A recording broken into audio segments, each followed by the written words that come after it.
오늘은 5월 13일 민수기 22장 15절부터 30절입니다.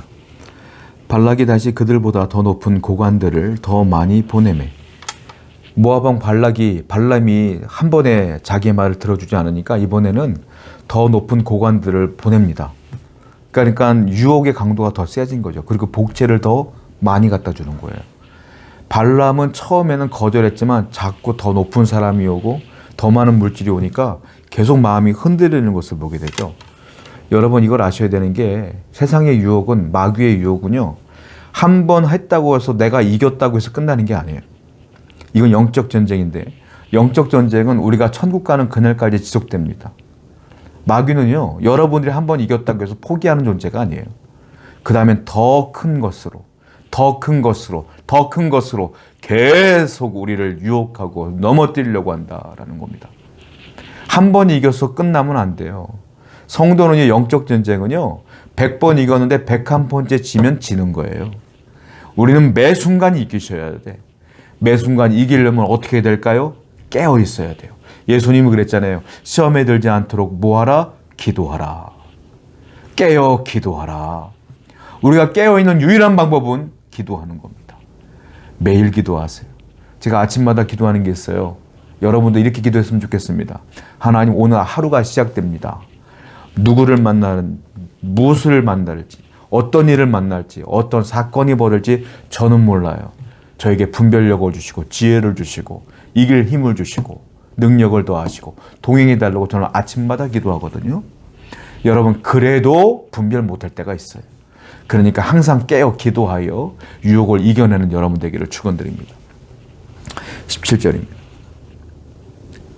내가 그대를 높여 크게 존귀하게 하고 그대가 내게 말하는 것은 무엇이든지 시행하리니 청하건대 와서 나를 위하여 이 백성을 저주하라 하시더이다. 자, 뭐라고 말하냐면 이 모압 왕 발락은 이 거짓 선지자 발람이 좋아하는 게 뭔지 정확히 알아요. 그래서 이렇게 얘기합니다. 아주 살살 꼬시는 거죠. 야, 내 말을 좀 들어주면, 이스라엘을 좀 저주해주면 내가 당신을 존귀하게 해줄게. 아주 높게 만들어줄게. 이 얘기예요. 그리고 또 뭐라고 말하죠? 그리고 네가 말하는 것은 내가 무엇이든 다 들어줄게. 돈 내가 줄게. 은, 금 다 줄게. 땅 다 줄게. 그러니까 제발 이번 한 번만 우리 말 좀 들어줘 라고 얘기하는 거예요. 야, 거의 이 정도면 백지수표 아닙니까? 여기서 넘어가지 않을 사람이 누가 있겠어요? 다 넘어가질 수밖에 없잖아요. 여러분, 유혹은요, 내가 한번 빌미를 제공하면 사탄은요, 그 빌미를 제공하는 그 순간부터 집요하게 파고들어요.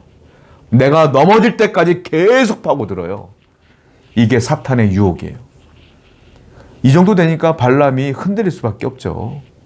성도 여러분, 그러므로요, 우리는 죄의 유혹을 어떻게 되냐면 처음부터 끊어버려요. 단호하게.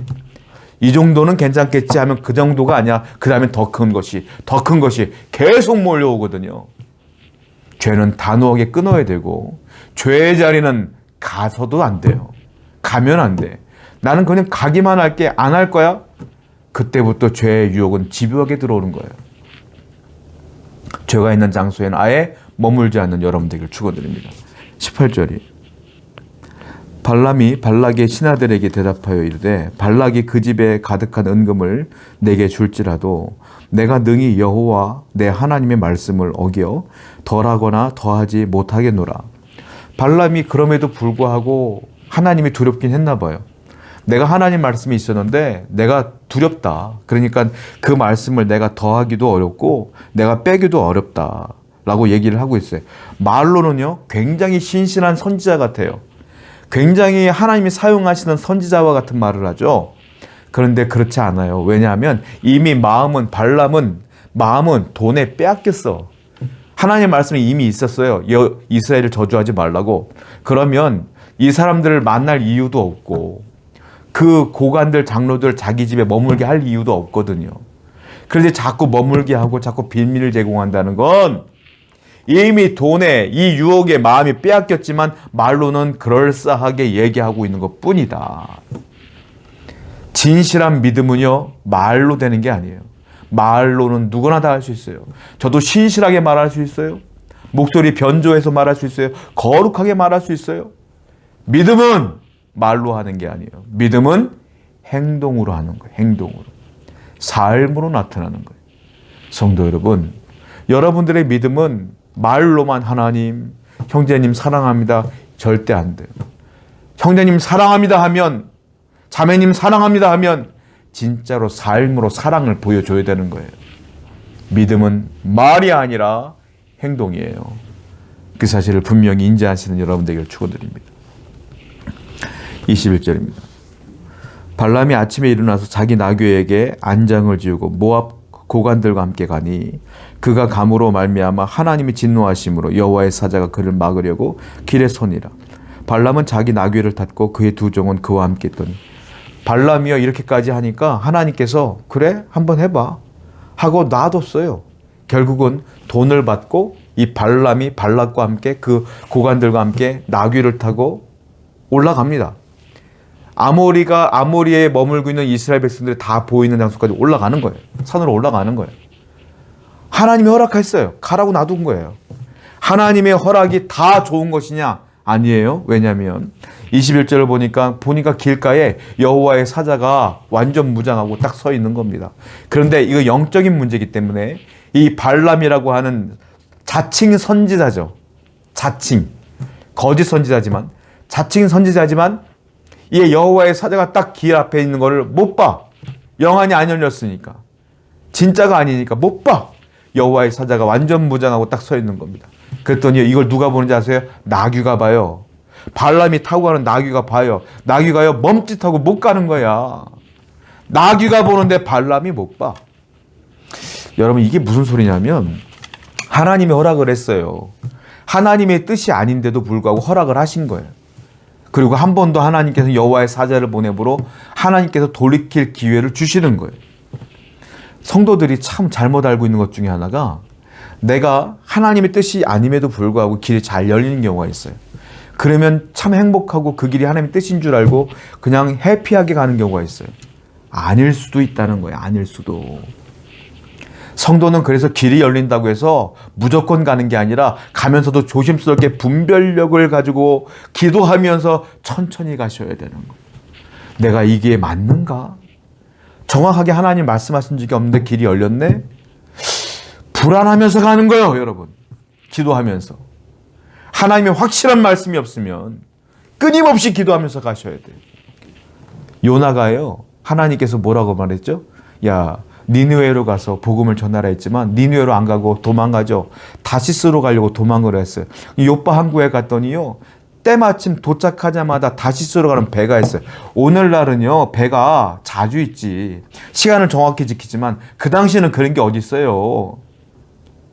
배가 없으면 한 달도 기다릴 수 있는 거예요. 배 한 대가 왔다 갔다 해야 되는 거니까. 근데 희한하게 가자마자 딱 다시스로 출발하는 배가 딱 있네. 요나 입장에서 볼 때는 하나님의 뜻인가 보다 척척 맞는구나 했을 거예요. 그런데 그게 하나님의 뜻이에요? 아니죠. 성도는요, 내가 가는 길이 잘 열린다고 해서 기뻐할 게 아니라 늘 기도하며 분별하면서 가셔야 돼요. 하나님의 뜻이 무엇인지를 끊임없이 묻고 살아가는 여러분들에게 축원드립니다. 23절부터 30절은 길지만 읽진 않습니다. 길어서. 나귀가 여호와의 사자를 봅니다. 멈췄어요. 그랬더니 발람이 안 간다고 나귀를 때리고 나귀를 끌고 나귀는 죽어도 안 가는 거예요. 무서워서. 이 장면이 나와요. 그러다 보다 나귀가요 하다 못해서 어떻게 하냐면 말을 해요. 말을. 나귀가 못 가는 이유에 대해서 말을 해요. 야, 여호와의 사자가 있잖아. 나귀가 말을 하는 희한한 장면이 벌어지는 장면이 있어요. 하나님이 이 발람이 전혀 못 알아듣으니까 나귀를 통하여 깨닫게 해주시는 거예요. 하나님이 원하는 길이 아니라는 것을 깨닫게 해주는 것을 보게 됩니다. 여러분, 우리가 이 발람처럼 살면 안 돼요. 발람이요, 지금 돈에 마음을 싹 뺏겨버리니까 영안이 탁 닫혀버려. 하나님께 마음을 빼앗기면 하나님이 보게 하지만 세상의 마음을 빼앗기면 하나님이 못 보게 한다고요. 여러분들은 어떻습니까? 하나님께 마음이 뺏겼습니까? 세상의 마음이 뺏겼습니까? 성도는 하나님께 마음이 뺏긴 자가 되어야 돼요. 오늘도 그런 믿음으로 승리하는 여러분들을 축원드립니다. 기도하겠어요. 하나님 아버지, 항상 유혹과 미혹을 경계하며 항상 기도로 깨어있는 성도가 되게 해주시옵소서. 예수님의 이름으로 기도드렸습니다. 아멘.